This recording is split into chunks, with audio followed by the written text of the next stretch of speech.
Welcome back to Junction 119. This is Kellen. This is Casen. And you know what else is all the way back officially this week, Casen? Football. Football. That is very true. Football is all the way back. And we have a very, very simple rundown today, lineup for this show, for this episode today, as we probably will a lot of the weeks to come. It's just straight up. We're going to talk about the NFL. We're going to talk about college football. And we're going to talk about popular culture. We're going to get to Ahsoka. I am caught all the way up. Can confirm with everybody. And you'll definitely want to hear our discussion on that because there was definitely some bombshells dropping that show this week, and we will definitely talk about it. But first, we have to get to the other amazingly scripted thing, right, Kason? As we always say, the NFL season. Yeah. We're not going to go. I don't think we should go game by game here because that would take forever. There are three main games I want to talk about. And then Casey and I are going to continue after the college football section, giving you our of the weeks section, where we just give a bunch of our kind of like, let's just be real, award winners, not so award winners of the week. So, there is a game I want to start off with, Kason, but I'd rather just you pick of where to start because I could talk a Yeah. lot about anything. So go for it. I think the great place to start would be the first game. I mean, I think it is a relevant a relevant topic to start. I would agree. The Lions going into Arrowhead and narrowly defeating the Kelsey and Chris Jones-less Chiefs. Yes.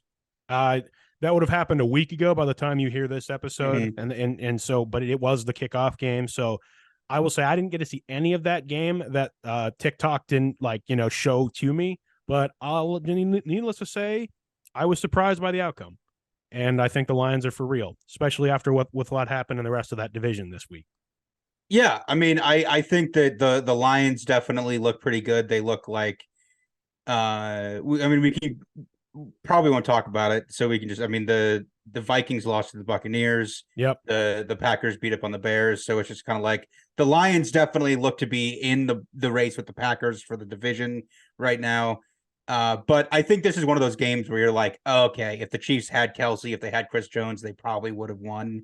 I mean, especially because it's like watching that game, there's been the memes and quite honestly, sort of just disgusting internet abuse of Kadarius Toney. I mean, we he the I mean it's definitely like he's a human being. Apparently he had to delete his Twitter account because he was getting tweeted at Oh, and geez. insulted so much. So Well, I listen. mean, I will say that is going to be a theme, I think, in today's show with the very human things that are kind of going on, especially with the one really big story, which we will get to. But yeah. So continue. I think it's just Kadarius Toney, not in like a mean way, just shouldn't be the number one receiver on a team like the Chiefs. He was basically a practice squad receiver that sort of, with the loss of all the other receivers and Kelsey being out, got elevated to being like the number one target for that game for some reason. And he just doesn't have the hands for it. Well, the big thing is, I don't care if you're the number one target or not. When you miss every single pass, you start to raise eyebrows and become the number one story, especially if your team doesn't win the game. So Yeah, that's what. So that's exactly. kind of what the story thing there was. I want to shift to one of the three games I really want to talk. I guess four. That was one kind of, but I want to talk about your team, Kason, because as the Yeah. last few days, I've been talking to people their takeaways from NFL season one. The big shock of in terms of result that I've noticed a lot of people had to say, not kind of discussing each other, just in my circle, was Browns over Bengals. 24-3 was your final there. A game where the Bengals looked terrible, like legitimately. Joe Burrow, the news breaks on, I want to say it was Thursday evening. It was, Yeah. which I think everyone's kind of under the opinion that this was planted on purpose. That from the sources say that that Joe Burrow's extension has been done for months, but they were basically waiting until the Chiefs banner ceremony to announce it, to sort of steal some of the headlines away.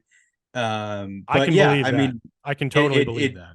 definitely a weird situation where he comes out and throws for 80 yards. I don't really get I that. mean, I mean, we can dive into it, I guess, here. So I, I don't really want to put an incredible amount of stock into it because it sort of suddenly was storming Sunday afternoon on the lake. And so it was a really wet game that the passing was essentially not really an option.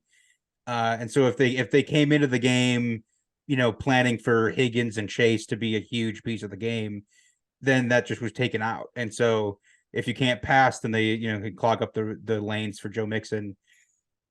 But yeah, I mean, I don't really want to put too much emphasis on saying, oh, the Browns are winning the Super Bowl because we killed the Bengals. I mean, I'm not even. I wasn't even implying that either. It's more or less just the Browns always play the Bengals tough, and I was shocked at how different both teams looked in terms of just how much we didn't expect that to be the case. Did I expect the Browns to win that game? Yes, because the Browns always beat the Bengals. But to make that's like what, 3 seasons in a row where Joe Burrow's just looked awful on the first week of the season and lost to a divisional opponent or something like that. Maybe not a divisional 2 years ago, but Steelers last year, same thing, turns the ball over 5 times. This year, it's like maybe he's good for just one. He and company are good for just one awful game to start the year.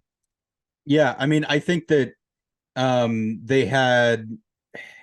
I think one of the bigger reasons that it was 24-3 was because they didn't really know how to prepare for the Jim Schwartz new look defense. And I mean that was, I think, the biggest deal that they could have done this offseason. I mean, Jim Schwartz actually is a competent defensive coordinator. He knows how to use the talent that's on the roster. And you saw a lot of it. I mean, I don't know how much of the game you watched, but he had Myles Garrett lining up in the middle of the line. Yeah, and so he was coming up right. It's like essentially a nose tackle. Yeah. And so that just was, I think, something they were not planning for, didn't know how to account for. And so some of the new schemes and looks that they were giving the offense for the Bengals, they didn't practice for, didn't know what to do with. So we'll see. I mean, I think it'll be a good test next week against the Steelers to see if, give them a week to sort of try and counter this. We'll see how that goes. But yeah, well, speaking of the Steelers, I did want to at least touch on that game. I actually didn't get a chance to watch it until highlights after the fact. I listened to the game, and it became apparent very, very quickly how far apart the Steelers are from, say, one of the top 5 teams in the NFL in the 49ers. But as a Steeler fan, I mean, I was texting people back and forth. I mean, the Steelers truly did look awful. I mean, it was kind of Pittsburgh fans have been talking all about Matt Canada and how much we wanted him removed as the offensive coordinator. But after that kind of performance against a team that is like the standard of what you have to beat to be a playoff team, I have no idea how people in that organization can sit around and talk to each other about how, oh yeah, Matt Canada was totally the right decision, not, changing offensive coordinators when, I don't know. I also think a lot of people are going to put, like, a lot of people were taking shots at Kenny. I don't think that's fair at all yet. Let's see. It was week 1, so let's kind of see how this things look here. But like when you have arguably the worst offense, you have an absolute idiot as your offensive coordinator, and it's like, okay, we just aren't going to be good on offense this year, and until you change that, we're not going to be. And I guess if no one else in the organization cares, we shouldn't either. Like, nothing's going to change unless you change that. So that's just airing my frustration is all. Yeah, I mean, we came into the season knowing the 49ers were going to be really good. So not a surprise that they were, going to be able to drop 30. But I mean, yeah, I think that the question, I didn't see a ton of this game because it was on at the same time as the Browns. So I was focusing more on that game. But I mean, I'm looking at the box score here. I mean, Kenny had 232 yards. Mm-hmm. He had a touchdown. I mean, he was 31 for 46. I was like, that's not bad. It's just when you come into play is he had 2 picks and he got sacked 5 times. So I think it's just the offensive line is still, I think, the weakest point of this offense. I would agree. I mean, you have to protect the young quarterback. And if you're not going to do that, you're just asking for issues. And the play calling. I just cannot, I cannot emphasize enough how much I think that he is a problem. But, there are other teams that are struggling on offense in the NFL. But that's all I really wanted to say for that game. The Steelers might be as bad as you and Dylan thought so on our NFL preview show, and I told you guys that. But we'll see. We'll see. We'll see. I mean, Yeah. we'll address who they might still be better than following some update at QB after Monday. Well, the Monday game is actually the last game I really wanted to talk to because I thought it would be the game we spend the most time on. To be completely honest with you, I don't know. Before we get there, do you have any other thing that you really want to touch on? I did. There was one other thing I think I wanted to at least say was, Sure. I dogged Anthony Richardson coming in to the season. I thought he looked very mediocre and untested at Florida. I thought his hype was manufactured and really dumb with the draft and him being drafted so high. And I didn't think he'd look good at all, or at all. I didn't think he'd be good. But I mean, he at least was fairly competitive against the Jags. Yeah. And he looked like an actual NFL quarterback. So I'll give him the credit for that.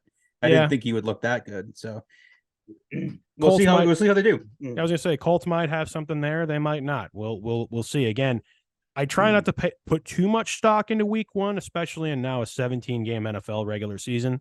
But there are definitely some trends, especially when things go the way you thought they were and don't go the way you thought they were. Like, for example, the Packers beating the Bears was like the most predictable thing ever. I was like, yeah, the Bears still suck. I don't know why anyone was surprised by that. And the Packers at the end of the day are still a much better organization. And I would go as far as to say the Bears, at least in my lifetime, have been like a bottom 5 organization in the entire NFL. It's like, and the Packers have been a top 5. So it's like that's speaking of bottom 5 organizations. Yeah. I do at least want to acknowledge that the Cowboys.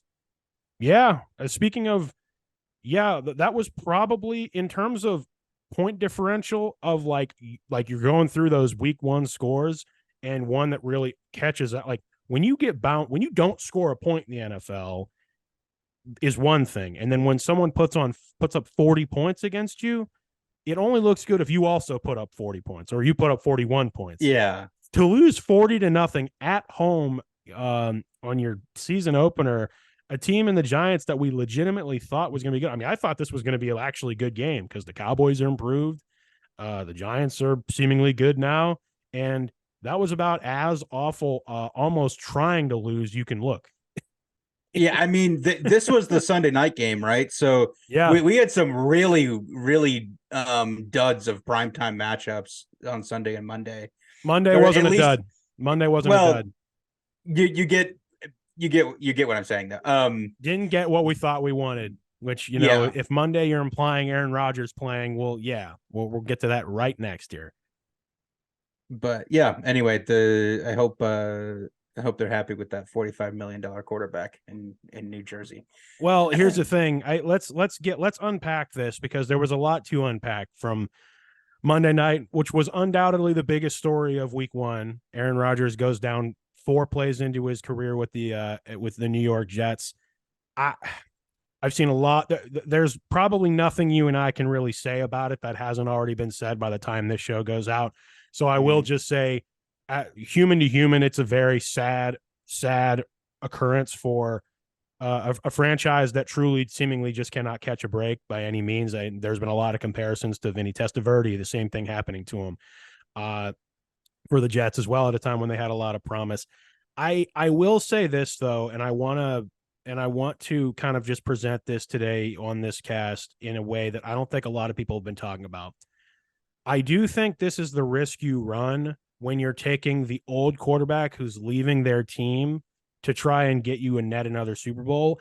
Don't get me wrong on the statistical probability of this happening. I get it. But in an offseason where there were other big fish out there, Lamar Jackson among others, especially when Zach Wilson took that offense and was able to actually beat the Bills over the course of the rest of the game, it really made me think, maybe you guys should have really taken stock in the not ancient quarterback who would be more injury prone at this point anyway. And if something like this were to happen, the rehab, though devastating, would not be as, we're wondering if his career's over now situation. The Jets were trying to do like what Tom Brady did with the Bucs or Peyton Manning with the Broncos. That's what New York Jets fans, I think, were really expecting with this run. And that could still happen. I'm not going to sit here and think that barring Aaron Rodgers comes back, that couldn't still happen. But I was thinking about it, especially today, knowing I was going to talk to you about it today, that, maybe if they had gone all in on like Lamar Jackson, like I said earlier, or had just picked some, or maybe even like picked some other a solution at QB to try and wait this out.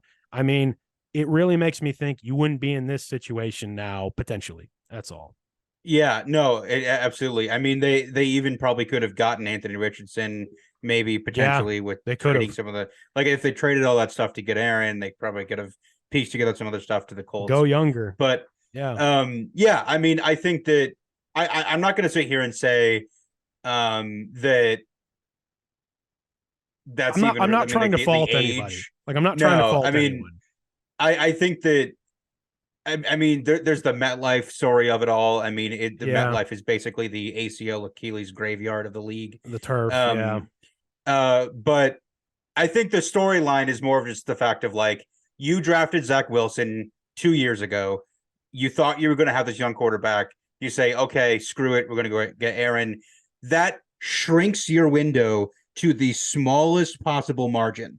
And now I think he still has a contract year next year, but he could retire. I mean, like he could say, I Yeah. don't want to have to rehab this and come back and probably not even win anyway. I mean, I think that it's just like he probably will play the cat and mouse retirement thing until April again anyway. Mm-hmm. But like if he does retire, it's like okay, but I'm just saying that like you traded the stuff and you were willing to shrink your window to a very thin margin. And Yeah. now one of those years is gone. One And of those so that's years is another gone. year. It's another year of Sauce, of Wilson. I mean, everybody else on the defense is just gone. I mean, The team looked better. I mean, that's the thing. That like yeah, the Jets are clearly better, and that's like what I said to you earlier about maybe you should have gone younger didn't become that apparent until the result was, oh, the Jets still won the game and did so in epic fashion.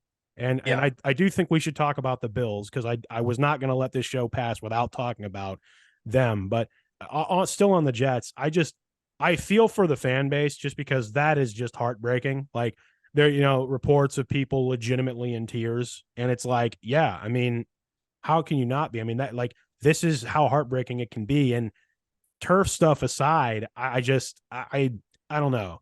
I don't. I'm not trying to dog the organization, but I just from time to time, I just think that, and this is a theme of kind of where I'm going to go in this other conversation. Like this week more than any really had me thinking, we look at these guys as statistical pieces of meat that play a sport, and it's like, no, they're human beings with emotions and things going on in their lives and stuff. And I meant to kind of bring that up whenever I was talking about uh Joe Burrow getting the money earlier, because I had a conversation with someone in the last couple of days of, if you look across sports, anytime someone gets a bag, they immediately play worse. And it just goes with the normal human. It's not always necessarily in their control, but when you take your foot off the gas, human productivity will bottom out at the lowest common denominator if it'll get the job done. We're all guilty of that. No, absolutely. I You mean, know what I mean? That's what I'm obviously, implying. there's definitely like a known trend of players play their best in their contract years, and then once they get a long term extension, they kind of like, oh, okay, I can rest on my laurels here and coast Yeah, until not my do next as well. contract year. And Yeah, so I don't know. yeah, No, I'm not implying that that's like mainly not the reason everybody, Joe but Burrow. no. Yeah, not everybody, but bringing it back to this, I couldn't just help but think to myself, regardless of anything you've felt about Aaron Rodgers over his career, it's just a sad story. And it's like, wow, like if this is really how it ends, It's a sad story for fans too. I for mean, fans, for yeah, everybody, fans of not just the team but the league. I the mean, league. Yeah, I mean, I like thought that was going to be awesome. we spent 6 months hyping up the Jets with Aaron Rodgers, and Hard oh, Knocks. they could be, yeah. We just got done with Hard Knocks, and it's like now the Jets are probably not going to make the playoffs. You might as well and you might as well keep doing episodes of Hard Knocks into the season, because that's the only way the Jets are going to be interesting now. yeah, I mean, I mean, yeah, it's really really tough. It's tough. So on the other side of this, I do want to talk about the Buffalo Bills, because you and I sat here month and a half ago and month and change ago and talked about the bickering Bills of 2023. And I cannot help but say that I got a chuckle seeing them come out and struggle, man. I'm not a Bills hater by any means, and I definitely want to address something that I sent you, but I'd like to hear your thoughts on that to start. Yeah. I mean I said it when they lost in the playoffs last year. It was one of our first shows. I think I've said it coming into the season. I don't know what's going on with Josh. I mean, Josh, he was an incredibly turnover prone quarterback at Wyoming. He's managed to get his accuracy up, so his passes are at least more on target. But he is still having issues with making smart choices, and he throws some forced passes that are 10 out of 10 times getting intercepted. Maybe because he feels like he has to make a play. I mean, I think that yeah, I mean, I think he just definitely tries to force the game too much at times, and so he'll throw something that he shouldn't be throwing, and it's going to get picked off. But he's going to have to do better. He's going to have to get better at just throwing stuff out of bounds. And he knows that too. I will say two things came to mind for me, and I'm going to talk about the X's and O's part of it first. First part I'll say is he looks like unchained athleticism. Like Dayball was able to actually like harness it and give him direction, and that's why that offense flourished so well. Mm-hmm. Now it looks like whenever he gets into a bind, he's just forcing things, or he's trying to pull a Patrick Mahomes, let me flip it or chest pass it to this guy. Sometimes that works. I think they even got a touchdown in that game off of that, like because he's good enough. He's probably second best quarterback in the NFL right now. Mm-hmm. He's good enough to make that happen on occasion. Where you run into the issues is where he almost has this inability, at least right now, of letting a play go that is dead, to where it's like you'll see him just with his size. I mean, he's level up with some linemen, so like he'll just go right through it, try to bash his body right through, and it almost makes me think he's going to get some sort of collarbone injury or something at some point this year. He could. Like, if this doesn't get reined in. Thought he's definitely playing to second, or to kind of go off what you said. He's playing recklessly. Yeah, like worse than he ever has. And I'm like, what are you doing? Like, I don't know. I have another thing I want to say about it, but I would like to hear your rebuttal to that. Yes. So here's my thing. I think that he and Dayball had a rapport. Dayball was able to get it out of him, and it worked. With Dayball gone and with the Giants now, Ken Dorsey, their OC now, I don't think Josh likes him. I don't think Josh respects him. I don't think Josh trusts him. Maybe trust is a big one. Like he does not trust Dorsey to make the right play call to get them across to score a touchdown. He does not trust them to do that. And so he feels like he has to audible. He has to make the play because he doesn't think the play is going to work. Yeah, so, that's a good way to put it. So I am a little surprised because I feel like Sean McDermott is a better coach than this to allow his organization to get to this point. Like it feels like he would be running a tighter ship than this. And so all I'm going to say is that if they don't put up more than 20 points against the Raiders this week and the Commanders next week, look at Dorsey getting fired. Look at because Dorsey would get fired before they pull any other trigger. Because I think it's a situation where we all remember the viral video. I mean, also they play the Dolphins again on October 1st.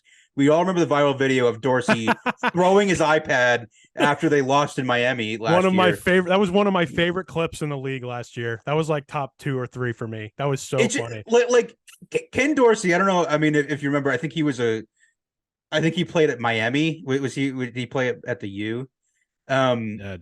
Dorsey, I believe so. To me, it seems like he was expecting being an offensive coordinator to being like playing Madden. Like he was called I feel like he was expecting 100% success rate on all of the plays that he called.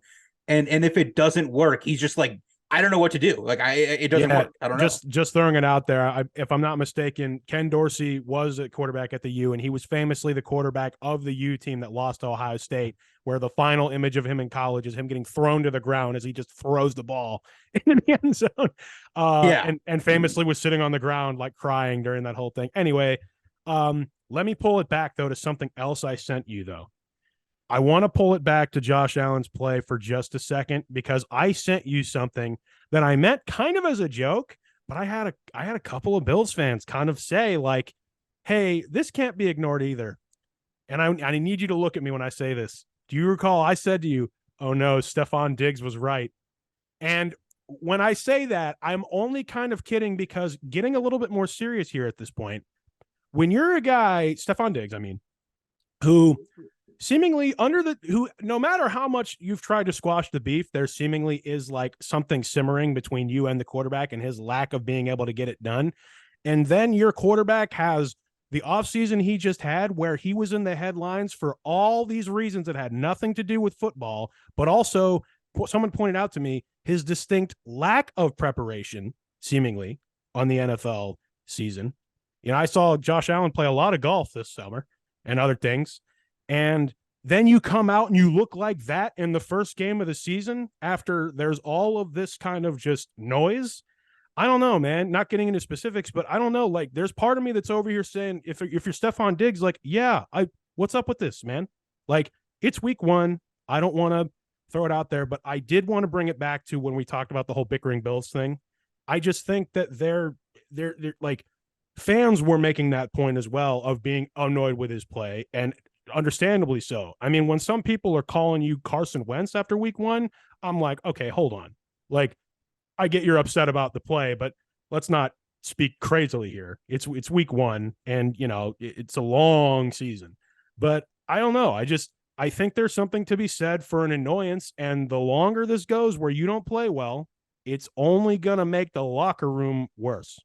No, I mean, I think that just wanted to say I think that the more accurate, I think, not Carson Wentz, but I think what you could say no, is, and that's a bad example, but Josh is trending into a better Baker Mayfield territory, where it's just sort of like his decision making, like he has the talent, he has the arm strength, 100%. He definitely can be good. Yeah. It's just his decision making is like sort of out of nowhere, going off the rails, and there's no one to call him out, because I also don't think Ken Dorsey feels like he has the place to coach Josh. I agree. I mean, from the standpoint of like, Ken Dorsey's like 12 years older than Josh. Like, he's probably like, I want to go and have beers with this guy. Like, I don't want to coach him. Yeah. Like it's definitely an age thing, I think. I mean, with that, and it's just, I don't know. I mean, I said it before, and I contest it. You kind of balk at it before. Maybe you'll have a bit different opinion,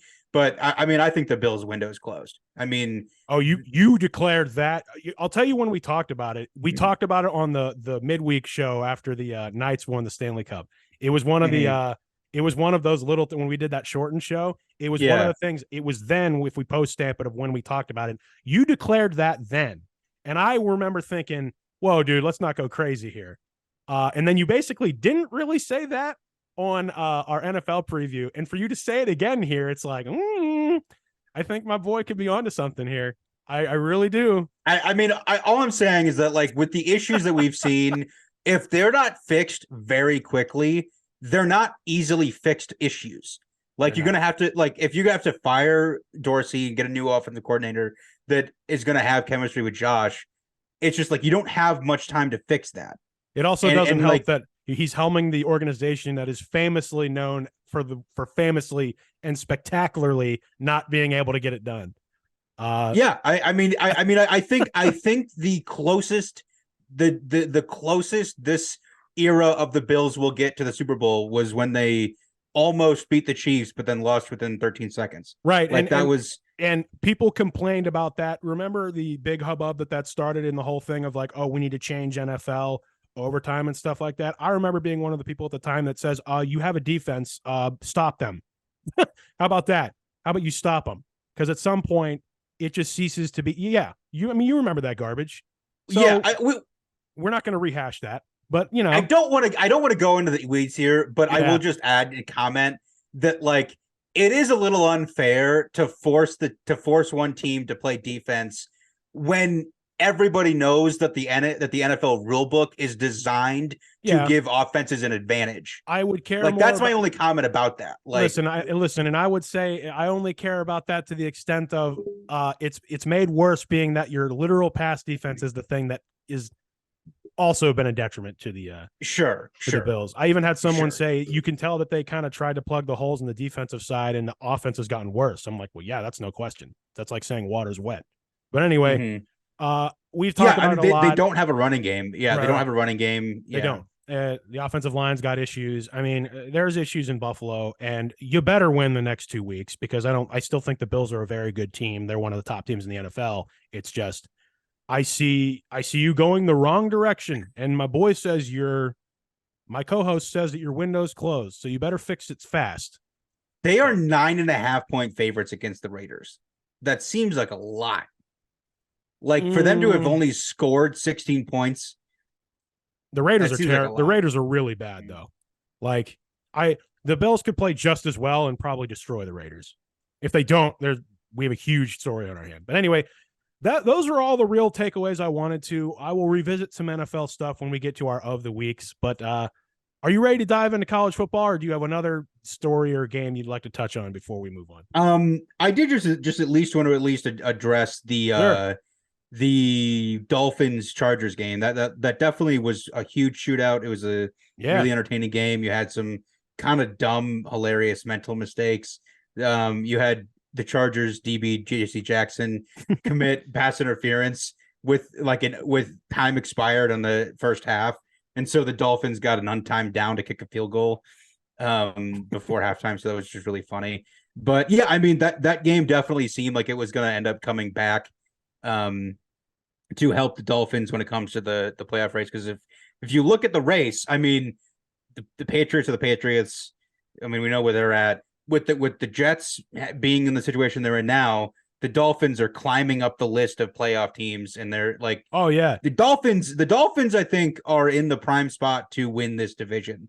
Like remember when I said that like I was between the Jets and Dolphins, like who's going to have it? Not taking an injury into account, I now would flip that and put the Dolphins at the top, Bills there at the second, and Jets there at the third, just simply because of the injury to Aaron Rodgers. So I think that was a precursor to a potential playoff matchup too. I think that's what you're implying there.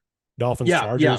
I mean, yeah, absolutely. Very fun matchup. I'd love to see that again. Oh yeah, I could. Yeah, I absolutely. So, great stuff, man. Great stuff. Do we want to shift gears to the games that happened on Saturday this past week? Because I don't have a whole lot I want to talk about because I noticed, like you probably, that the week coming up and the week we just had, both slates of games are pretty much awful. They're terrible. They're not good. There's nothing that really, really stands out. I mean, I believe College Game Day is going to Boulder this weekend. Yeah. Before you ask. Yeah. No, I was going to say, before you listeners even look it up, it's Colorado hosting Colorado State. They're doing it because Coach Prime. I mean, yeah, that's going to be amazing. Yeah. There's no real good games. And so they were like, yeah, let's just, get on the Prime hype train and go to Boulder, and they'll beat Colorado State by 40. So, but it'll be a cool way to like delve into the program and delve into stuff there. We're going to talk about this, but I am interested to see how Lee Corso is with in general, but because he was a really big critic of Coach Prime in week 1, and he wasn't so much the week after. It's like, oh, okay, well, but anyway, back to this though. We got to talk about Texas and Alabama, because I think a theme last week was, is the SEC bad? Like actually bad? Is it awful? Is it terrible? I think I mean, I will admit, yes. I mean, there were definitely a lot of really, really difficult results, or almost difficult results for SEC teams. I mean, I think you look at Ole Miss Tulane, it was like, why was that game so close? And Texas A&M lost to Miami. Yeah. I mean, basically got spanked by Miami, really. Like down the stretch, they ran away with the game. I mean, yeah. There are some here that are pretty predictable, but you got Arkansas that only beat Kent by 4 touchdowns. Missouri struggled against Middle Tennessee. None of these are all that like Kentucky beat Eastern Kentucky by 11. By 11 in again. FCS Eastern Kentucky. Wake Forest beat Vanderbilt. Now Wake's a good team, but kick Vandy out of the SEC. I think everyone would herald that. And a lot of people were saying that Tulane was probably going to beat Ole Miss. Now that didn't happen, but almost. Yeah, it kind of got out of control at the end of the game, but it was close for most of that game. Yeah. And then I want to shout out for FCS purposes. I want to shout out Austin Peay looked pretty good against Tennessee.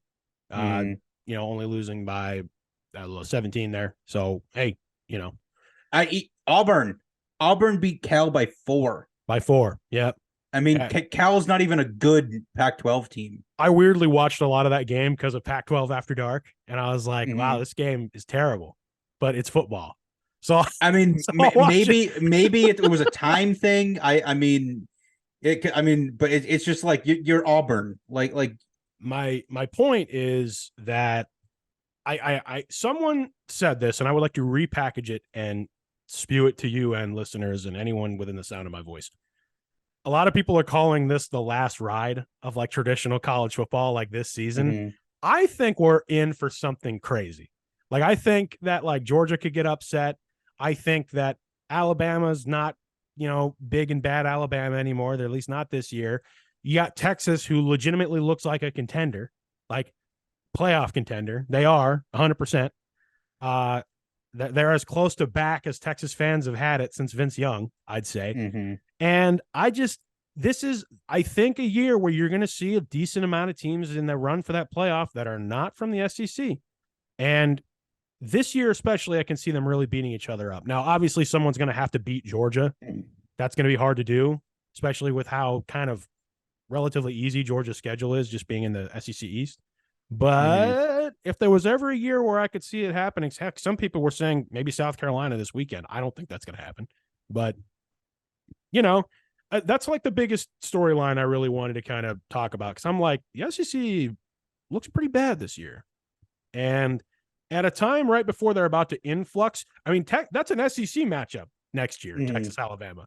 Yeah. And it's like, for all the jokes you and I have sat here and made about like, oh, get used to, or, enjoy being able to contend for the championship now because you're not going to, I'm sitting here like, I don't know, Texas might be able to when they go in there next year. I don't know. I don't know for sure offhand if I don't know if they're going to keep the divisions or whatever, but if you're saying so, that Texas and Georgia would meet up for the SEC title game next year, that'd be wild and fun and entertaining. If this was this year's SEC, I'd be like, those are the two best teams in it. I mean, I think that definitely, like we've seen in years past where, you have two SEC teams get in. I don't think that's going to happen. I mean, this SEC does not look deep, and I mean, they're proving to not be like, oh, everybody's dominant. They're all just beat up on each other because they're so good. Like they're losing to non-conference opponents that they shouldn't be, or barely beating teams that they should, be taken out to the woodshed. So, yeah, I think that definitely if you look at the Texas-Alabama game in a microcosm, it might just be more of like indicative of Alabama as a whole, because their defense looked okay. I mean, definitely not the defenses we've seen in the past, but I mean, it was okay. I think definitely what you saw with that game was they don't have a quarterback. I mean, like they don't have a top elite quarterback like they've had in the past. I heard someone say this past weekend, and I don't think this comparison is really unfair after the last few years, but are we seeing Nick Saban enter his later Bobby Bowden years phase of his time at Alabama, where they had their time, they were very, very good and unstoppable for a very long time. The game has switched, and like transfer portal, they're already right now not the best. They're not what they were. I'm certainly not as Mhm. intimidated by Alabama if I'm a top tier team. I am intimidated by Georgia. And I just think that as the landscape starts to change, I heard someone say that this weekend, and I thought, I don't think you're wrong.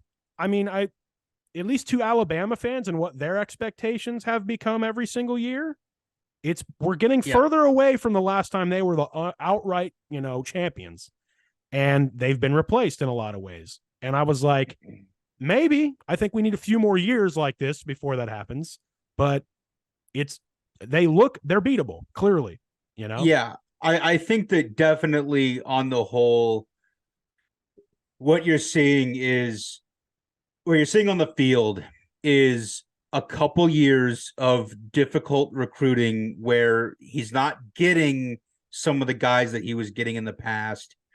And it's because those guys, I mean, they're not, like, oh, I got to go play for Saban. They have Like other options now. you can go Yeah. somewhere else, get paid probably more, Yeah. and you can go into the league anyway. Like you don't They've need to lost go their play depth. for Saban. They've lost their depth. It's like, Yeah. I don't have to sit the bench behind this guy who's definitely going to the NFL. I can go and play immediately at another SEC school or somewhere else. Which was absolutely the entire point. And I mean, before people get all upset about this is the whole point, and this was the destination we were going with.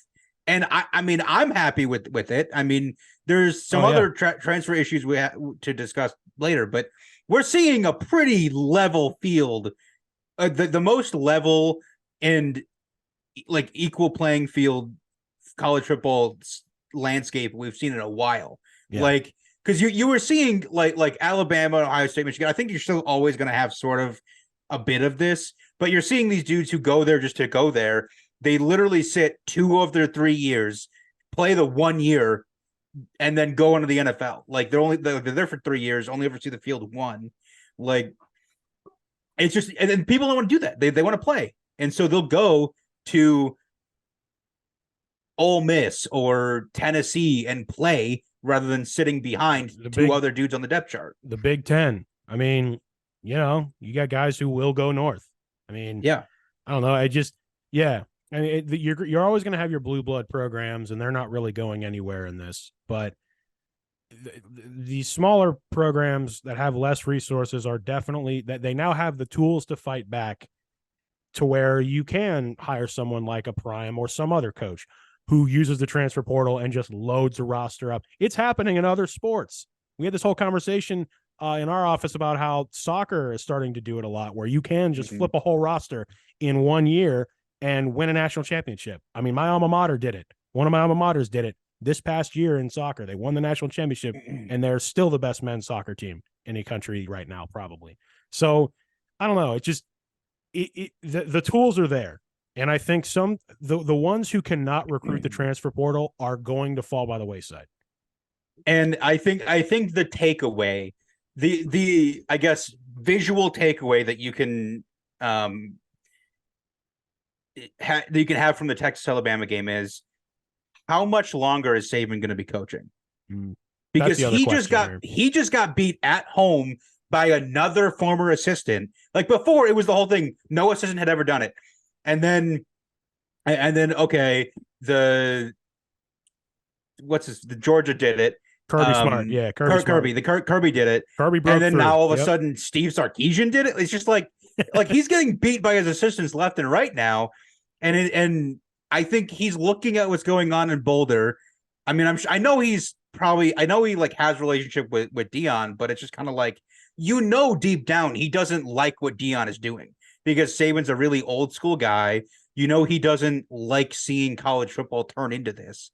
And so I think that definitely he's kind of like, I don't know if I want to be a part of this much longer. Like, this is not what I have spent 50 years working in. Right. It's the very idea is shifting. And I hate to say this, but I think Saban more is cut from the cloth of like a Dabo Swinney in his opinions on this whole thing versus embracing it and being able to embrace it.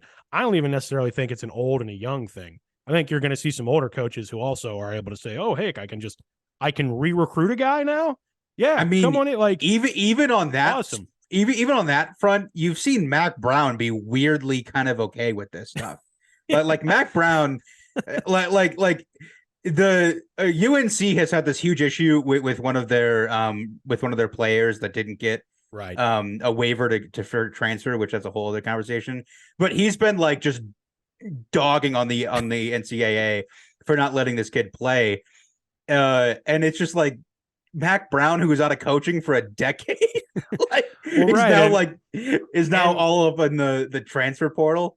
Well, and to Mac Brown's credit, like since he's been there, UNC's been relevant in football. So I mean, it just I mean, it's just some dudes get it no matter what age. It's just, and I mean, even then, like Dabo's not incredibly old, but he's got like the mindset of a coach from the 90s. Like, well, I also think that, and I wanted to say this too, there's an element of power that these coaches have lost, but also I would say, but at the same time, you're also still very powerful because of your ability to switch a roster over and affect your team so drastically in the offseason. So that all being said, without getting too in the weeds on that, those were just really some things I wanted to talk about from the slate of this past week. I will say, shifting gears to this next week, no, there's not a whole lot of like big matchups, but our alma mater, Casen, does play Michigan at home in the big house at 7:30 p.m. amazingly. So that's a thing. And which was a very funny story. And for anybody who doesn't know, there's a kind of a cool connection. Jim Harbaugh's dad, Jack Harbaugh, went to Bowling Green, played at Bowling Green. He was an assistant there. Jim was born in Toledo when Jack worked for Dwight Perry. Perry, yeah. And so he was born in Toledo at the time. His dad played the older Harbaugh played for Dwight too, right? Dwight was there a long time. I think so. Yeah. I think he played for him, and then and Jim was given an interview where he was saying that his dad met his mom because his mom was a cheerleader at Bowling Green. And Jack told Jim, he was like, "We're gonna beat you. We're gonna beat you." It was like, awesome. Jack, that's delusional. But thanks for the confidence. I will ask: is Harbaugh back this week? I don't think so. I don't know how he's giving interviews. Like he's literally suspended, so I'm not really sure how he's doing. He could be giving them off site. I mean, you can give press comments from anywhere. From your house even. Although because of the context of it, it might just be that he's not like coaching. Maybe he's like maybe he's still commenting. I think he's still doing the week-to-week stuff, but I think he's just not on the field coaching. Gotcha. I will also add there's the Michigan connection with Scott Loeffler, the head coach of Bowling Green. That's the other one I just wanted to point out. Like the one that you said is the kind of older one. The more recent one is Loeffler was quarterback at Michigan, I believe. Yeah, he was a quarterback. He didn't really play that much because he got an injury, right. And so he became like a student assistant, and then he was a coach there for a long time. And obviously, he really to this day knows Tom Brady well, and not just Tom Brady, that whole quarterback room. Yeah, he was Tom Brady's quarterback coach when he was there. Brian Greasy, that whole time. Greasy, yep. I was trying to think of the other quarterback, Greasy, who was there before him. So yeah, I mean, just kind of cool to see that. My grad school alma mater, Syracuse, is off to a really hot start. Now, granted, they've played a couple of like lesser opponents, but they go to Purdue this weekend, so kind of the first real test there. Outside of that, the games that I'll be watching, obviously, and of course the school I work for currently, I'll definitely be watching and paying attention.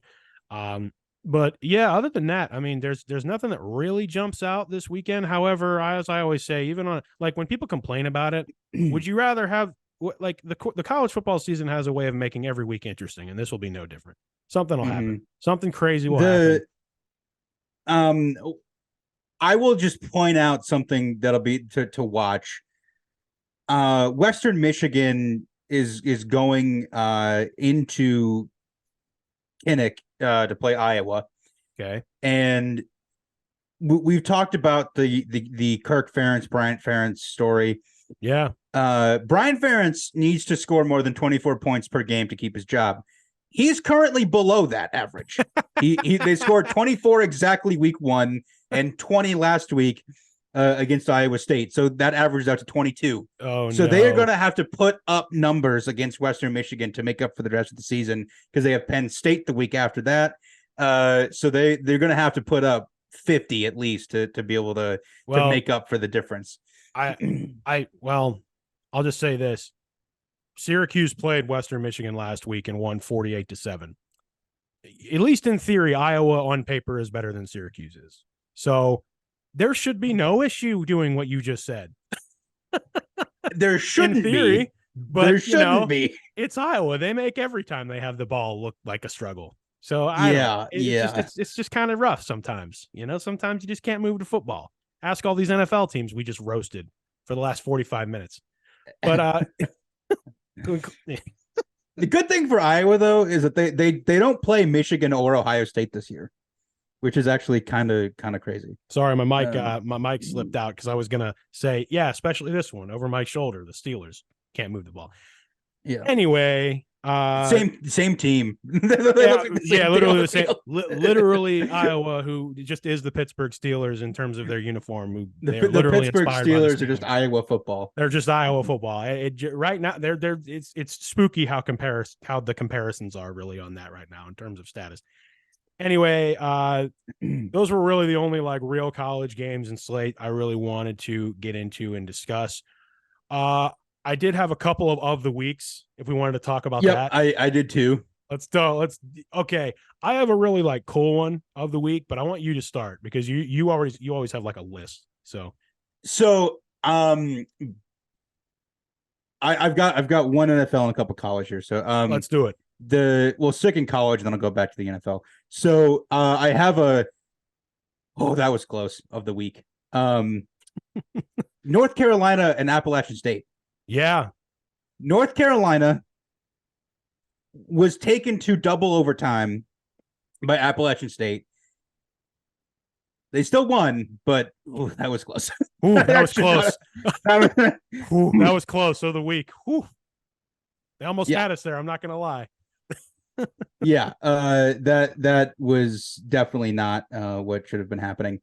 And then I do have a similar situation, but I do have not ready for prime time of the week. Oh boy. And that is Fresno State was also taken to double overtime by FCS Eastern Washington, the alma mater of Cooper Kupp. Hey. This story is in the context of the whole Pac-12 collapse and what's going to happen. Is it going to like the Mountain West coming into the Pac-12? Oh yeah, we got to talk about that.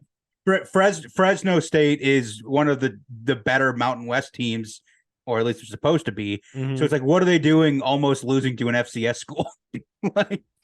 So they are not ready for primetime yet. All right. I have I'll stay in college, and I have an of the week. I have please Lord, can this happen of the week? If we're just gonna stick things, but I'm not gonna get into this, but there is a league. There is an old conference rule that is being exercised by court with Oregon State and Washington State that would cut out the departing members, I should say, which is basically everyone. Which is literally everyone except them, that would cut them out of business dealings for the rest of the year. That would include the championship games, basically. Mm-hmm. So that would mean that this year, and Lord, please, can this happen of the week, can we please get a situation where the court backs them up on it, and all of the Pac-12 championships this year in every sport, it would be every sport, is Oregon State and Washington State. It would be the ultimate on your way out the door way to get back at everybody. I think it would be amazing. Which, by the way, through this court filing, it was revealed that the Pac-12 schools that are leaving to go to the Big Ten and the Big 12, they're using conference money to pay their buyouts. Yeah. Like they're literally stealing money from Oregon State and Washington State to pay for the buyout exit fees. Like, yes, of course they should be taken to court. Like these schools are screwing over Oregon State and Washington State so bad. And I do not blame them for being petty and angry one bit. They are They definitely have a reason to be mad. I clapped that up when I heard that. I was like, good for you guys. Good for you two specifically. I mean, just all of the ways that seemingly no one's wanted to like give you guys a break. The future is still pretty uncertain. That would be the best, like, for a lack of better terms, with profanity, way you could get back at them that you could possibly ask for. And oh Lord, please can that happen of the of the week. That would be very fun. You can go your NFL of the week. I have my what are you thinking of the week? And this goes back to the week 1 Thursday Night Football, Lions and Chiefs.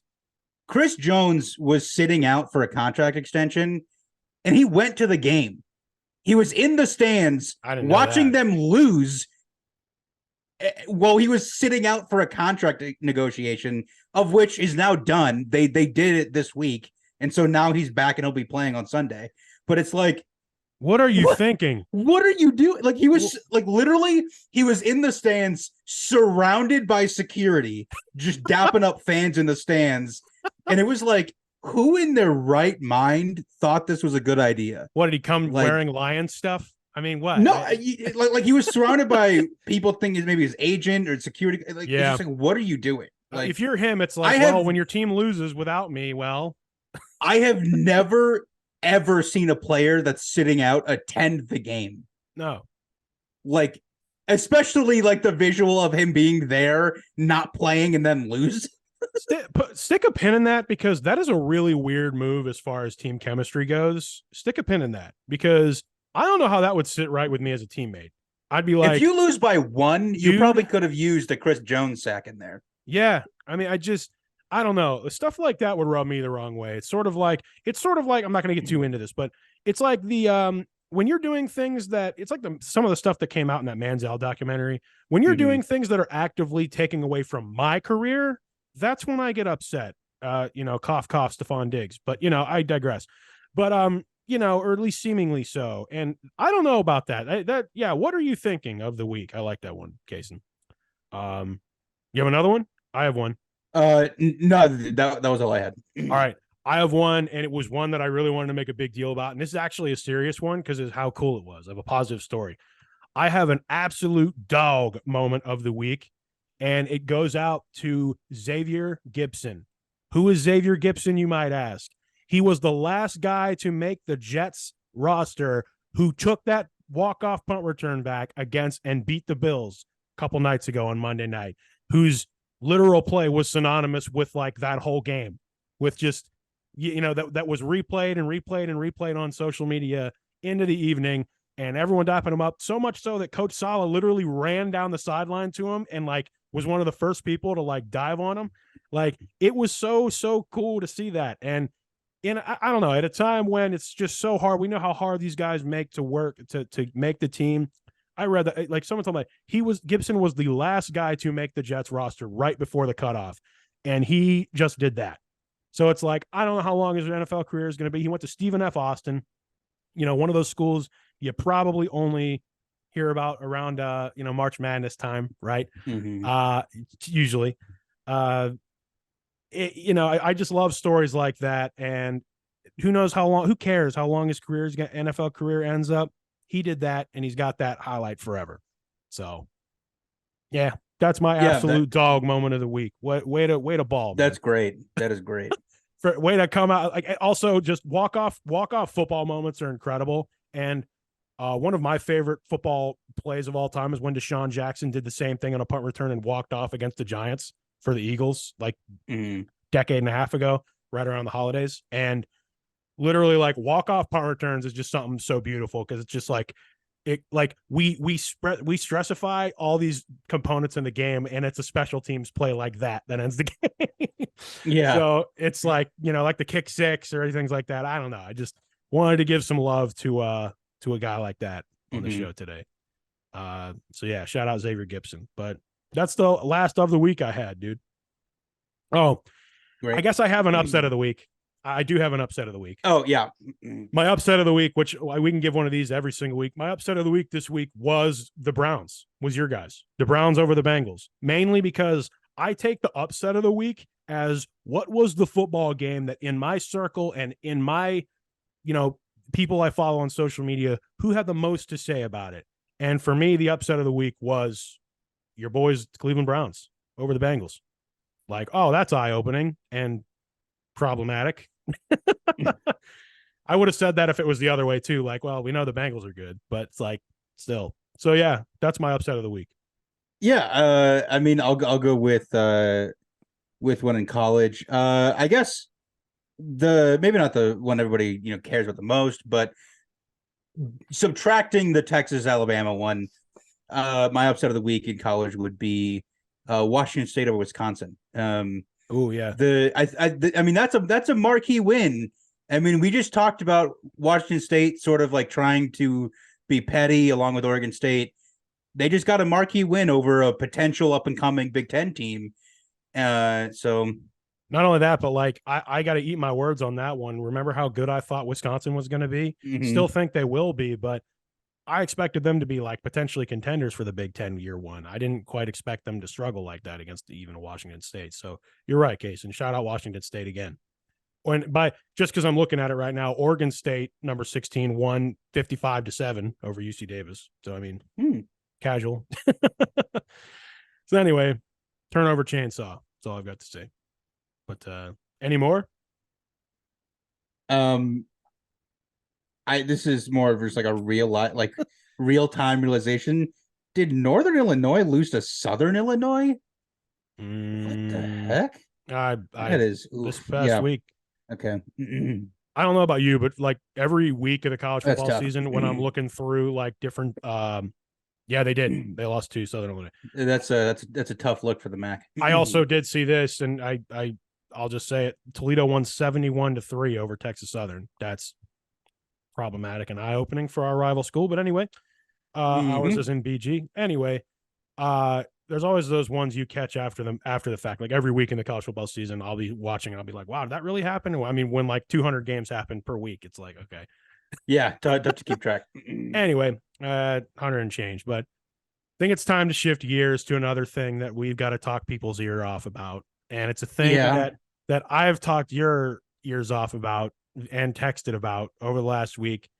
We are going to get into Ahsoka, and we can talk non-spoiler first because we're going to spend most of the time talking spoilers for this, but we're going to talk about episodes 4 and 5 of Ahsoka because I am caught up and Casen is caught up, and we have to, and this will be our pop culture half section, wherever you want to call it, of this week's episode of Junction 119. But I will say overall, I think there's going to be 8 episodes in this series. Without putting any spoilers out there, I am definitely more intrigued now than I was to start.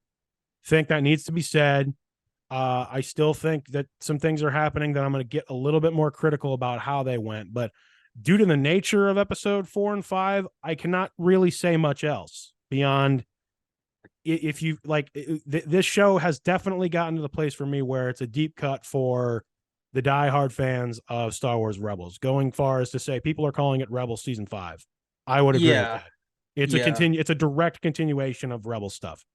And it just is years later. We can probably keep the spoiler-free stuff pretty short and sweet, just because I don't really know how to talk about it without it. We literally can. We've reached that point. Yeah, you can. I'll just say definitely this is where the like plot of the show is really kicking up into gear, and so you're really starting to see the direction this is going. But yeah, I mean, we can get into spoilers now if you want. Yeah, we'll just get into spoilers. Spoiler warning if you're not caught up with Ahsoka. This is that show that, like, just sheer images from the internet now at this point are very spoiler heavy, and it's like, okay, it's like there's not a single frame of the episode that doesn't spoil something almost. Like, well, I mean, Twitter, like you went on to Twitter. And I hashtag Anakin Skywalker was trending on Twitter. Anakin Skywalker just trending in the world. It's like, oh, okay. So my first reaction was, wow, Hayden Christensen looks great. I saw a lot of people were like, this is the time that Hayden Christensen he's hit the point in his Star Wars career where he can be added to stuff and everyone's super happy about it instead of mad. Which is unfair to Hayden Christensen, who's a good actor. But yeah, I mean, it's also very funny because we've never I mean, we saw a little bit of it in the Obi-Wan flashback that they did, but it's interesting to see him act with stuff that isn't George Lucas written dialogue. like oh, he's not talking like about competent. Sand. Yeah. I had that reaction too. I'm like, this is so refreshing. See, this is what it could have been. The prequels could have been better if more competent dialogue. If the same stuff happened, literally the same stuff happened in the prequels, just better dialogue, they would be better movies. They would. The exact same stuff.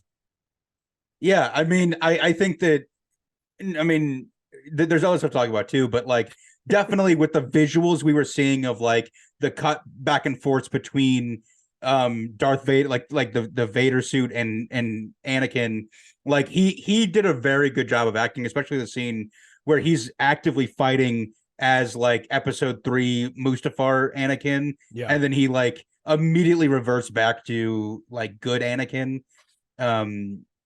Like the yellow eyes go away and it's back to blue. It's really really difficult like scene to sort of like watch as you see her trying to process who she's interacting with.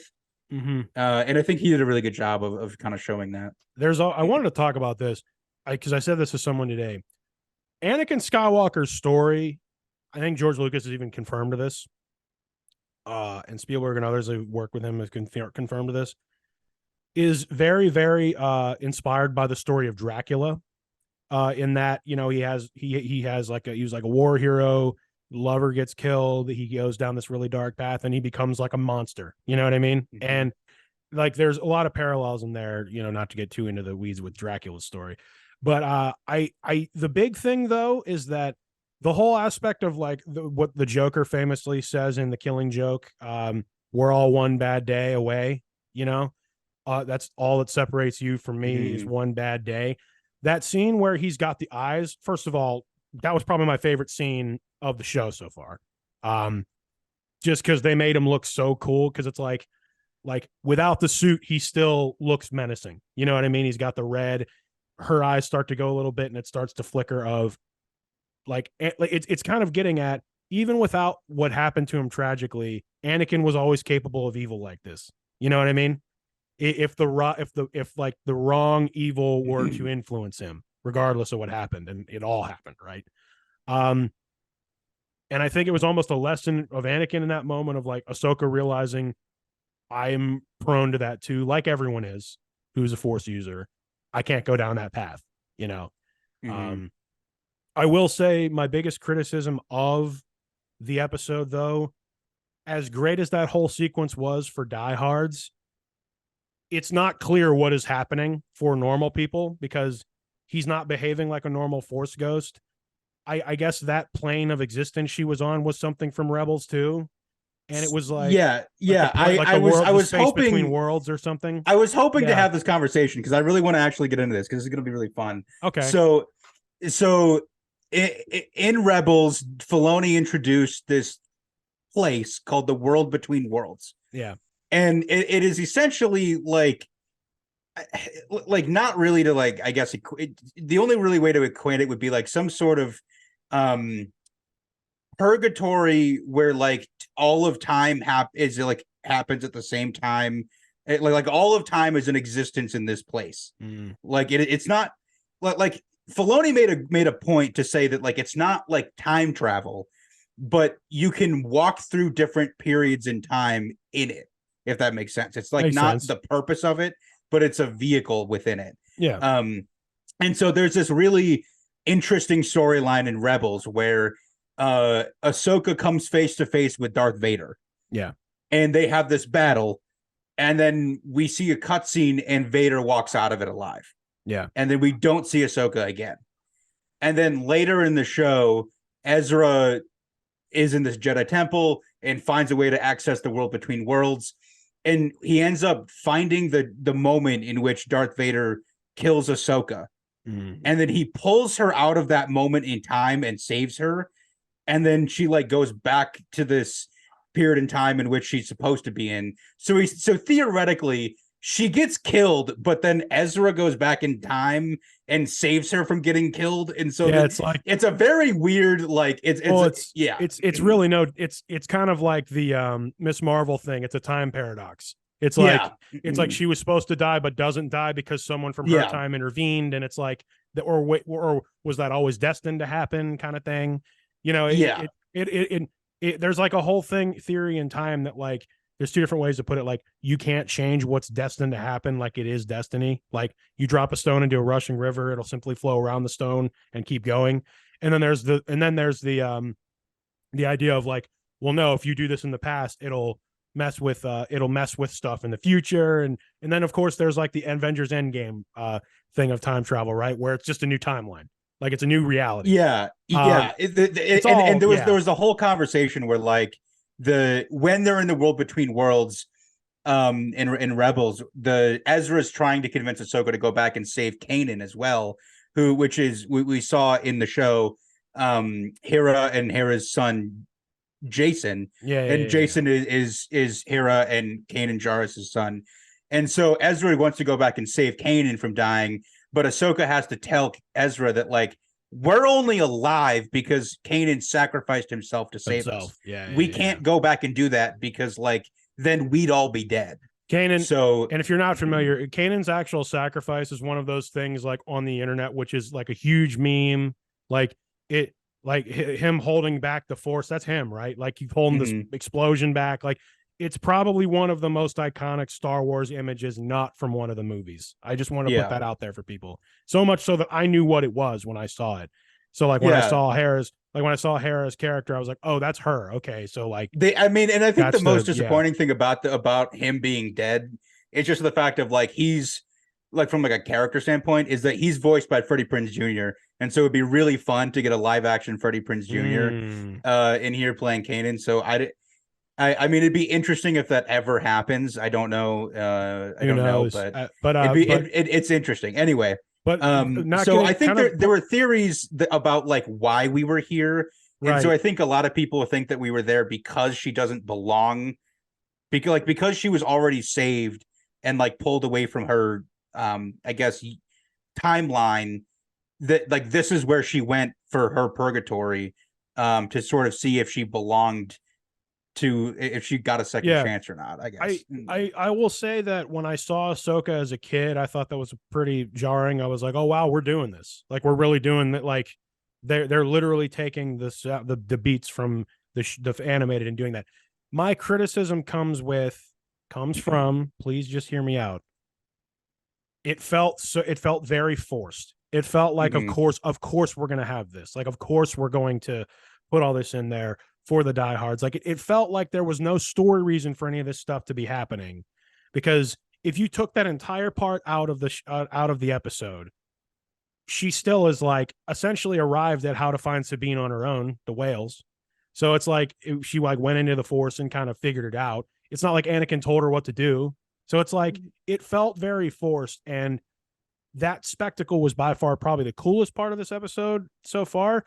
I will say also, how have they succeeded in making me dislike the Jedi in the Jedi show? Because even in the flashbacks, she's folding her arms and she's less spry as a kid and stuff. And I'm like, why have they made Rosario Dawson's Ahsoka so boring?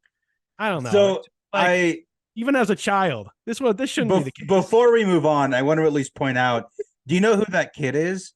What kid? Did you recognize the kid? Yeah, it's the same kid who played Gamora as a child. Yeah. I guess she's also in Barbie. Yeah, she was also in Barbie. Yeah, I recognized her immediately. I'm like, is that the same actress? It is. It's from the Gamora scene. Yeah. Very, very, very interesting. Anyway, I believe the entire point of the whole scene, which is like most of the episode, but the whole conversation that she has with Anakin is more, I think, to benefit the direction her relationship with Sabine takes in the future, rather than like how to get from point A to B.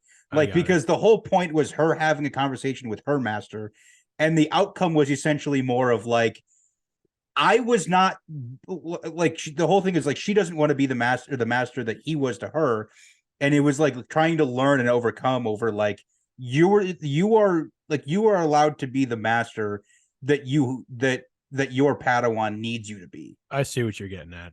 Like you don't Yeah. have to be what you were trained to be. You don't have to be me. Like, Yeah. if anything, don't be me. If you're Anakin, don't be me. Yeah. Seriously. In hindsight, it's like, yeah, I see what you're getting at. Regardless, I thought episode 5 was the best episode so far. That goes without saying.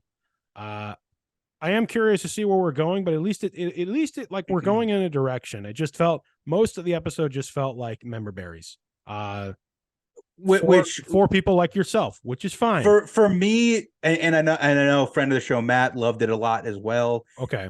But it's just but you have said that you're definitely not into Star Wars as much as you are Marvel stuff, and so it's just kind of like, and you don't know all of that stuff, like others do. I went as far as to say that this franchise really sucks at times to you this past week, and I think that Star Wars fans are the best and worst. Actually, no, they're just the worst thing about the Star Wars franchise, because that is fair. Because just the biggest problem Star Wars always has, that I think Filoni is making an attempt to try and fix if they will let him have the creative power to do so.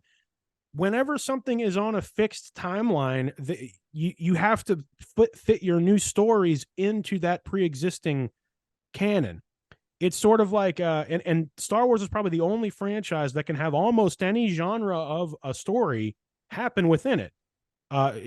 Romance, action, spy thriller, any like a real technical kind of like story of someone who's really brilliant at something. Like, you can have that exist in the Star Wars canon anywhere. It just has to pre-exist, in that pre-existing timeline. And I think Filoni, by presenting something like that, like the world between worlds, it's like the multiverse could exist. And it's sort of like, if there's ever a franchise that could really benefit from some sort of multiverse thing happening, it's the Star Wars franchise, I think. It's I don't know if we're totally going into like multiverse I don't think territory. We are. No, I don't think we're but essentially more of what it's saying is that we're getting a bit more into the mythology that like I think I mean I could be wrong, but I think the world between worlds and stuff was sort of a brainchild that George helped make do. He was involved in sort of developing the concept of it. And so we could see some interesting stuff with that moving forward if we get any more like super weird into the weeds like lore like Jedi lore types of stuff. Yeah. But yeah, the whole episode was, again, like, you don't really have to know Rebels to like know what's going on, but like you'll be a little confused. But if you do know Rebels, it was just nothing but member berries the entire episode. Yeah, and Clone Wars too. I mean, and show, if we're being honest. So I mean, the whole show, yeah. The whole show has been member berries for Rebels people. There was one moment where I laughed very, very hard in the episode 5, and it was when I gotta say, it was when the kid Jason, is that his name? Yeah, it's when Jason is, first of all, also, why does he have a normal name? He doesn't have a Star Wars name anyway. Yeah, he's just regular. Well, yeah. His name isn't like, Fu or something. I don't know, something. Well, like his dad's name was Kanan. I don't know. That's true. Kanan and Hera. It looks make his name Canon or something. I don't know. Anyway, or just get real meta and make his name Canon. But anyway, so Jason's standing there. He's like, "Can't you hear them? The lightsabers." And it's like over the cliff. And Hera, like any mom, would be like, what are you talking about? And then suddenly he's like, I can hear something, like, just go out there and check or whatever. And it's like, we're going to go with it. And then Hu Yang, the droid, goes to the one pilot who's also was in the Mandalorian, like the bigger guy with the beard, the X-Wing pilot. And he's like, oh, we should probably trust the kid on this one. Jason has abilities. His dad was a Jedi. And his reaction is literally like, okay, I guess we're He's like, oh, okay. And I'm like, wait, was that the actor just reacting to the script? Because that's literally how I felt. Like, in that moment, if you're him, everything you know about life, religion, everything. Yeah. When you're just told that and everyone goes along with it, it's a child's premonition. I'd be like, so like we're gonna get stranded out here if we run out of fuel and we might die. We're on a remote part of the galaxy, and we're leaving it up to the chance that this guy, that this kid, heard lightsabers coming from underneath the water. What is going on here? I'm like, you went along with that pretty quickly, sir. I mean, I couldn't believe that was like really how they wrote that. I had to back it up to make sure I saw what I saw, because I was like, that's my reaction. It's like, all right, fine. We're just doing this because the plot says we're doing it. Okay, let's. It was hilarious, and it wasn't intended to be that way, I don't think. But I laughed so hard at that moment. I was like, you're like me at this point. Like, you know what? Go ahead. I just throw anything at the wall. Let's see. I think that, like, and then she's underwater. It's like, okay. Yeah. I think it was Ridiculous. designed for the purpose of, like, we've seen him in Mandalorian. Like, he's a very trusting guy. Like, he doesn't understand, but he trusts that, like, the people that are supposed to know what they're doing, they know what they're doing. Yeah. That, like, and so he's just like, yeah. I mean, he's like the ultimate side character. He'll just go along with whatever you want. I mean, he literally did this. He literally like rolled his eyes and was like, okay, I guess we're doing this. Like, got to go up here and potentially commit high treason, I guess. I don't know.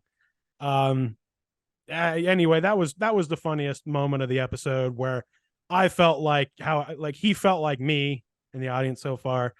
I am interested to see where we're headed next. So far, I will go as far as saying, no, it's not my favorite Star Wars show.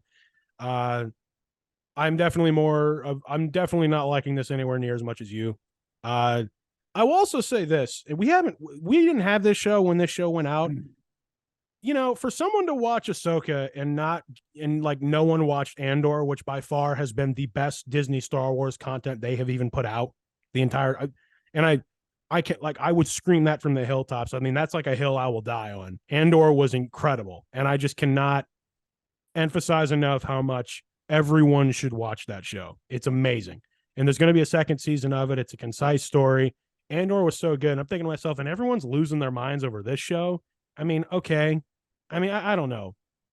I'm definitely not the traditional Star Wars audience, but maybe that's okay.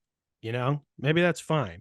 Yeah, I mean, I think a lot of it has to do with the marketing. Like, I don't think they really like hyped up Andor that much. No. Word of mouth. Everyone who watched it, like me, loved it. It's incredible. Yeah. But, you know. I mean, and I think that definitely part of it's the fact of, like, Ahsoka is technically sort of like an offshoot of Mando. And so it's like, so it got that hype from the Mandalorian. Yeah. But yeah, I don't know. I mean, I think it's definitely sort of just kind of a weird situation with that. I want to know your thoughts of the episode ending with Ahsoka Jonah-ing herself inside of a space whale.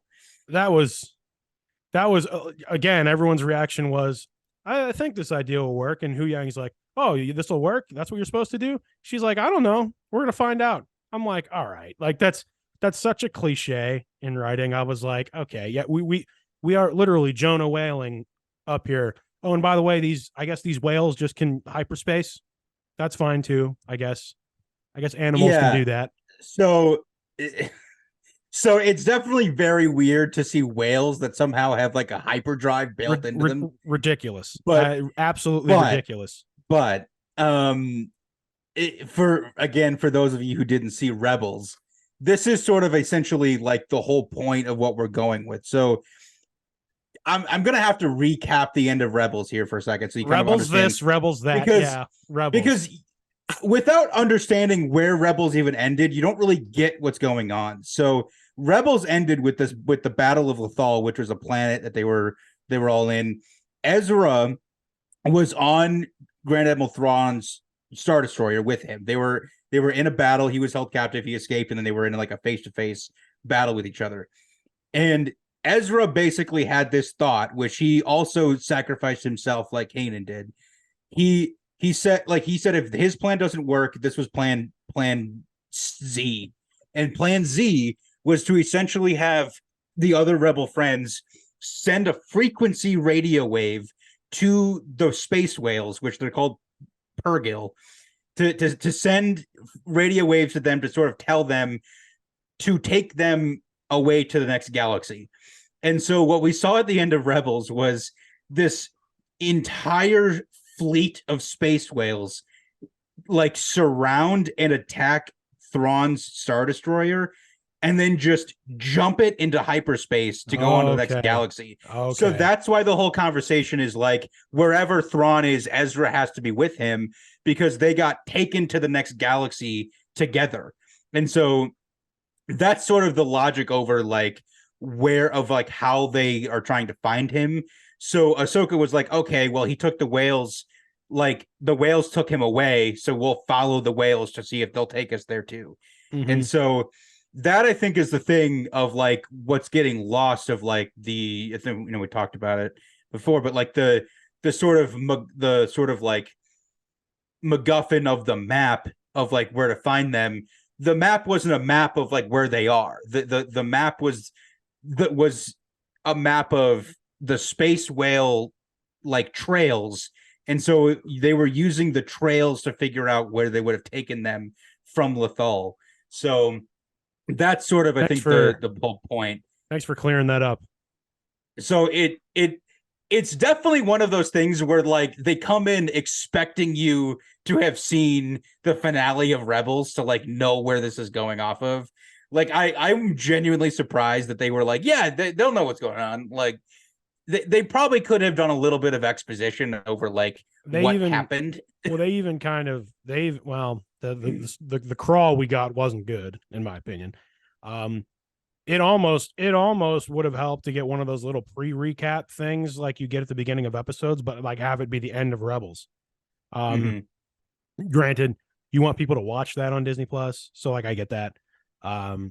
If that generates more traffic to it, I suppose that's, you know, they probably did the algorithm and were like, people will jump in and be fine. But well, thank you for clearing that up for me. And so that makes me interested as to where we could be going, because like up to now we've only been in our galaxy. We literally have no idea what's in the next one. And so yeah, I mean, Ahsoka and you got Huyang, and that's it. I mean, at least where we go from here, I'm genuinely really confused with like where we're going to come out of the hyperspace and see what we're going to find, because Rebels ended with the space whales attacked Thrawn and like had Thrawn tied up basically in the ship. Yeah. And so Ezra had Thrawn at gunpoint basically, and then they got sent up into hyperspace. But we saw from the trailers that Thrawn's still alive. He's going to be in the show, right? So we have yet to see Ezra. So it's how. And my thing is, Dave Filoni, knowing who Dave Filoni is, probably had an idea of where they went with the idea of continuing the story in a 5th season of Rebels, maybe at some point, or a show like this. So this isn't one of those things where I think he wrote him off and as just the end of the thing. I think someone like Dave Filoni, a good writer like him, knows where they went.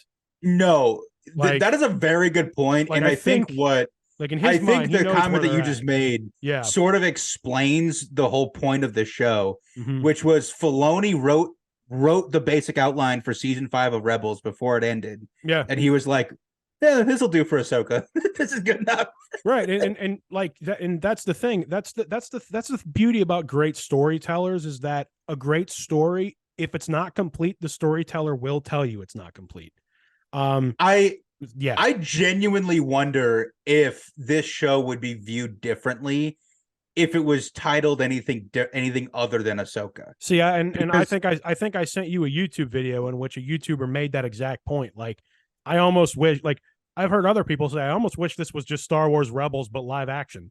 And yeah, if it was like Star Wars, like Rebel Survival or something, and it was like basically like an offshoot of Rebels, and so you knew what you were getting. Yeah. But I think by the fact of like us thinking we were getting essentially an Ahsoka centric show, that you know, I think we were all expecting it to be a lot more specific to her.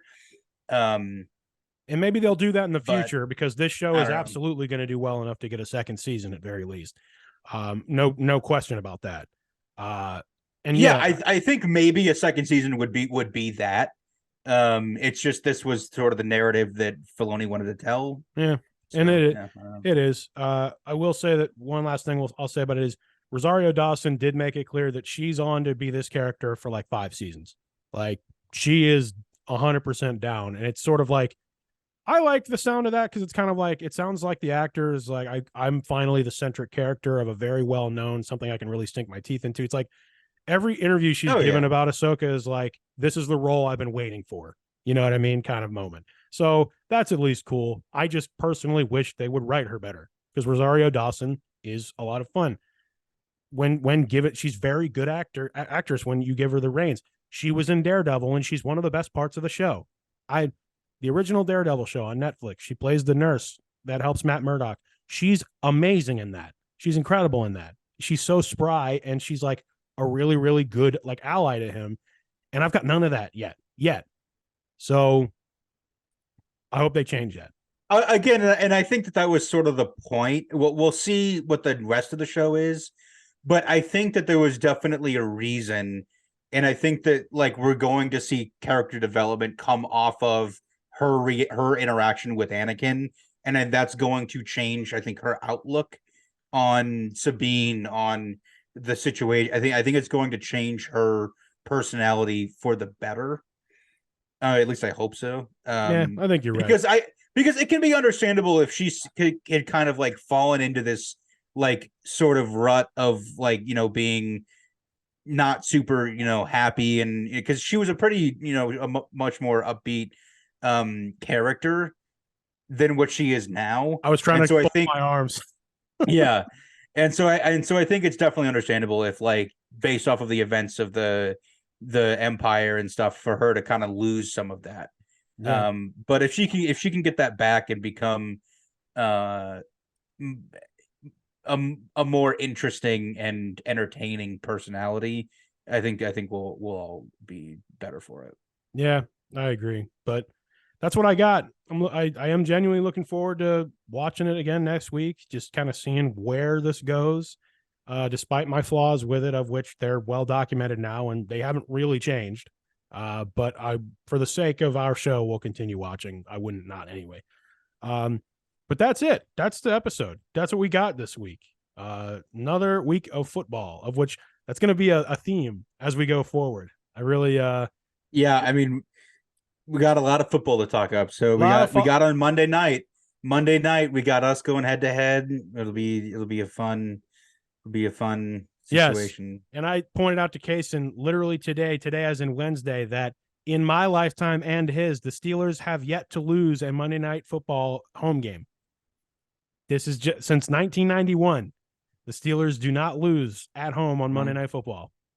So that'll change on Monday. So it very well easily could. That I'm not even going to sit here and gloat back to you. Like, no, yeah, that could totally happen.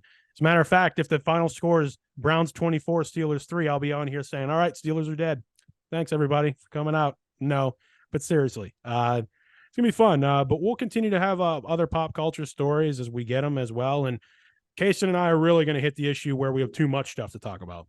So we're going to have to we're gonna have to mix it. You and I have already talked about off the show. We're gonna have to like get creative on certain stuff as we go. But yeah, I love this time of year. The fall weather is hopefully on the way, although it'll probably be 80 degrees until the middle of October, and then 1 week of fall like normal. But that's probably more likely where you live than where I live. But or where I live than where you live, other way around. But that's all I got, man. Any parting thoughts? Thank you, everybody, so much for listening, watching. As you do thank you week. for listening. I apologize if you're not if you don't want to sit and talk football for an hour, but that's what it's going to have to be. That's what's going to be. And but I think something that I'll say and I'll tease right now is we're going to get more guests involved here in the very near future. We're like Case and I are probably going to pick that up here in the next few weeks, if not next week. So, because I want to hear other people's perspective on this. We've had a slew of our great guests on here, and I know with other people who we thought about bringing on, we haven't yet. So, yeah. So we'll be back to talk to you and all y'all and those people soon enough. So, this is Kellan. This is Casen. And we'll see you at the next stop.